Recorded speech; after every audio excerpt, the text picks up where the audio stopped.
Election मॅन्युअलमध्ये स्पष्ट सूचना आहेत की दुबार नावं असतील तर कशा पद्धतीनं ती काढली पाहिजे, त्यांना नोटीस दिली पाहिजे आणि ती कट केली पाहिजे। आता शासन काय करते, दर 15 दिवसाला नवीन काय केंद्रीय निवडणूक आयोग वेगळं बोलतोय, केंद्रीय निवडणूक आयोगाचं मॅन्युअल वेगळं सांगतोय आणि राज्याचं निवडणूक आयोग वेगळं सांगतोय।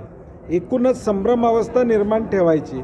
मुळात ज्यावेळी ही नावं निघतील, किमान 1 कोटीच्या वर नावं या राज्यातली मतदार यादीतून बाजूला जातात। तुमचा मतदार बूथचा लोड कमी होणार आहे। म्हणजे आज 1000 नावं ती गृहीत धरून आम्ही बूथ तयार करतोय। यंत्रणा जेवढी लागणार आहे ती यंत्रणा कमी लागेल आणि म्हणून आमची विनंती आहे की त्यांच्याकडे सॉफ्टवेअर आहे, सॉफ्टवेअरमध्ये आम्ही जर राजकीय पक्ष जिल्ह्याचं आणि महाराष्ट्रातली दुबार नावं हुडकून काढत असू तर तुम्हाला अधिकृत काढायला काय अडचण आहे। आम्ही जर राजकीय पक्ष यंत्रणा ती लावतोय आणि आम्ही दाखवतोय, आता एखादा पडलेला उमेदवार, निवडून आलेला उमेदवार जर सांगतो की माझ्या मतदारसंघात ही 10,000 नावं आहेत, मग तो कुठून काढतो?